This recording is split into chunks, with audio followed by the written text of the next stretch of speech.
Over to you, Comrade Fred. Good evening, comrades and friends. After Dexter, VJ, and the Quest have spoken, I don't think I have much to say. I have only one thing to say, and I'll say it at length. Who are we defending our sovereignty from? We are defending our sovereignty from the same people who robbed our sovereignty from us in the first place. Nobody else. In December 1884 to April-May 1885, they met in Berlin, in Germany.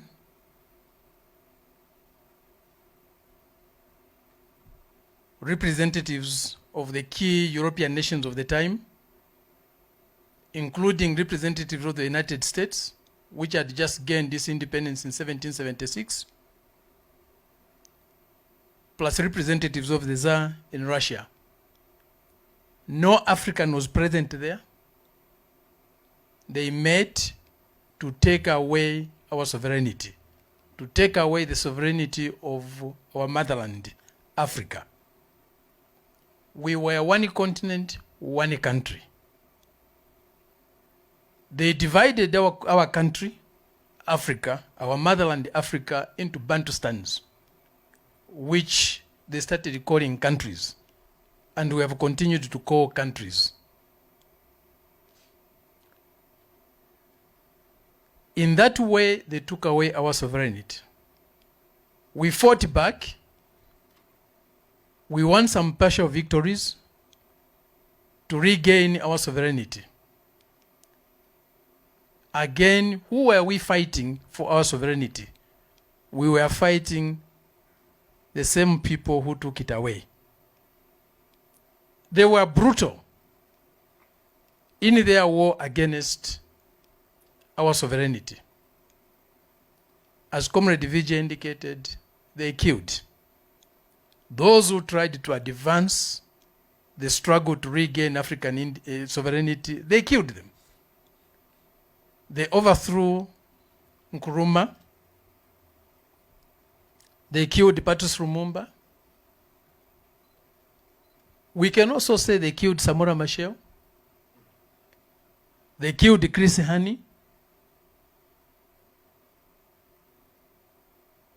They killed Amilcar Cabral.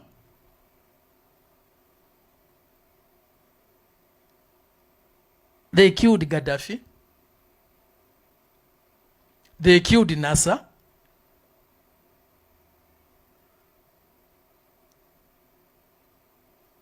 They killed all who tried to advance the struggle for Africans' sovereignty. Today they are coming back. The same people telling us they want to set up military bases, they want to set up military offices to defend our sovereignty. Really? Our sovereignty? Definitely not our sovereignty. They are advancing something else. The same interest that made them turn us into Bantustans is what they are trying to advance and defend. They are defending American interests. They are defending French interests. They are defending British interests. They have never been there, even in the fight against colonialism. They are not there in our fight against neo-colonialism, because it was our fight against them. They can't fight against themselves.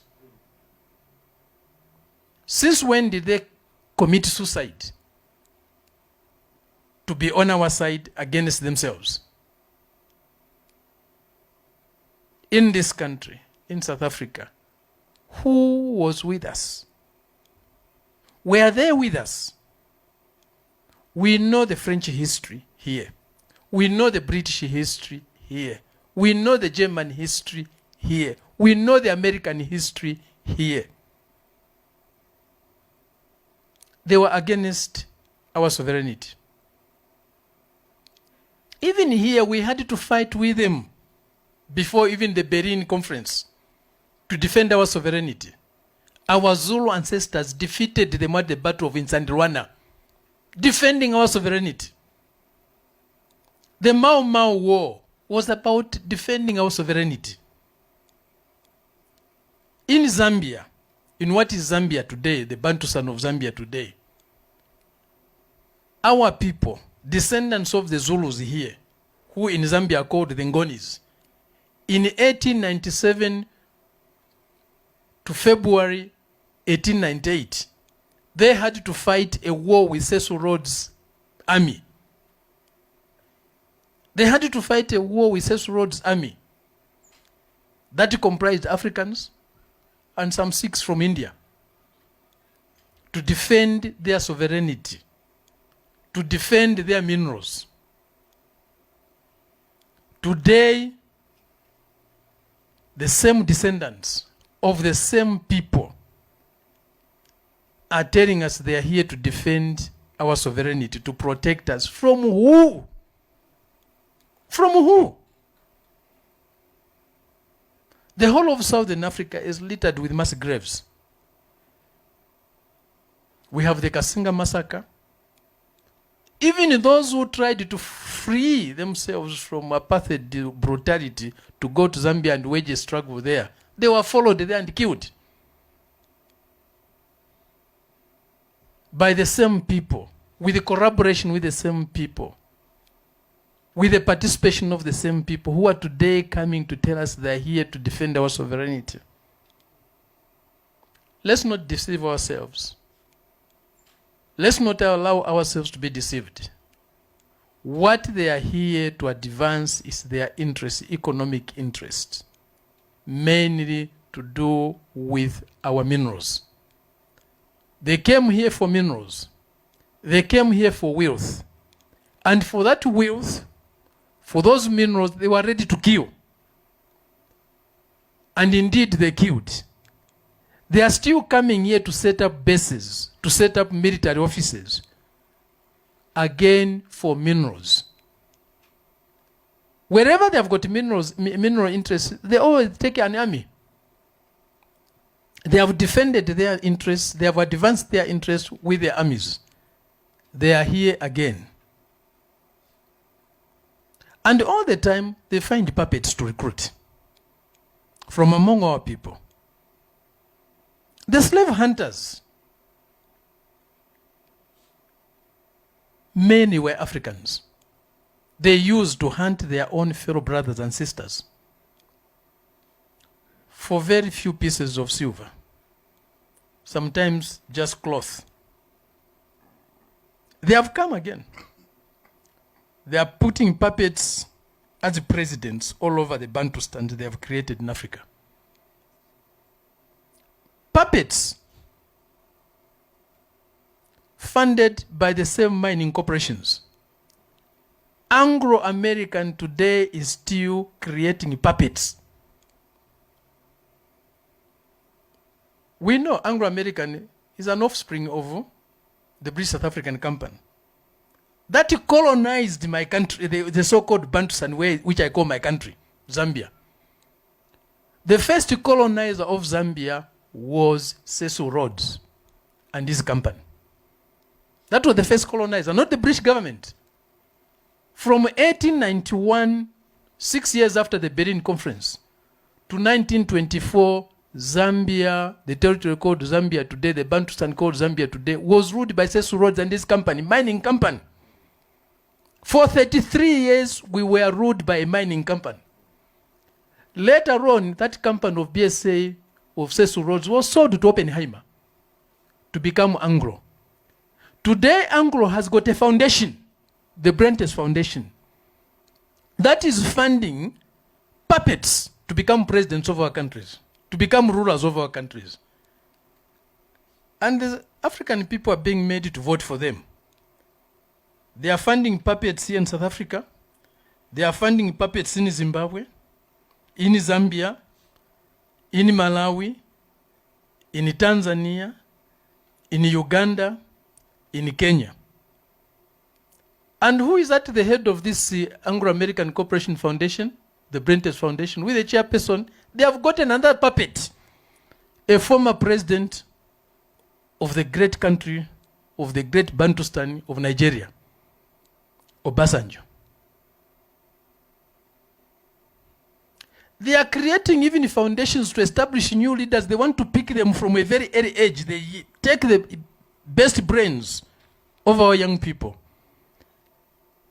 under the leadership programs, the Mandela Foundation, to train leaders under the Open Society and so on. Again, to advance their interests. But these are the same people who are coming to protect, to defend our sovereignty from who? From the Chinese? From the Russians? Is that possible? Are we threatened by the Chinese in terms of national sovereignty? Are we threatened by the Russians from in terms of national sovereignty? Who are they protecting us from? And they don't go where there are no minerals. Their focus is where there are strategic minerals. Today, their focus is on DRC, a country they have never given a peace, a Bantustan they have never given a peace. Since Leopold II set foot on that territory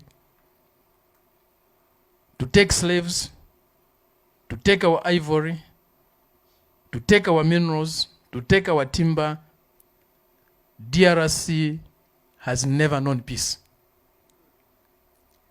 Its sovereignty has been always and always threatened by the same people. The Belgians, the French, the Americans, and so on. Today, even the Israelis have joined. For what? Minerals. They don't care about the Congolese people. They are dying every day. With the arms, the same people supply and manufacture. For how long? 500, 600 years. They have been doing the same thing to us. Are we going to let them continue to do so?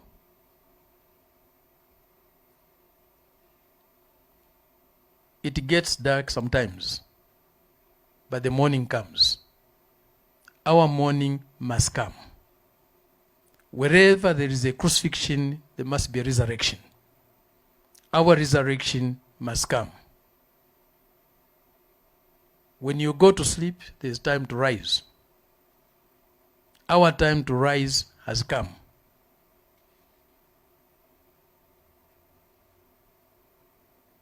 We have inspiration. We have Chrissy Hani. We have Joss Lovo. We have Amilcar Cabral. We have Patrice Lumumba. We have Nkrumah. We have Thomas Sankara. And many others to look up to for inspiration, for courage, for determination, and for the light to see where we are going. Thank you very much.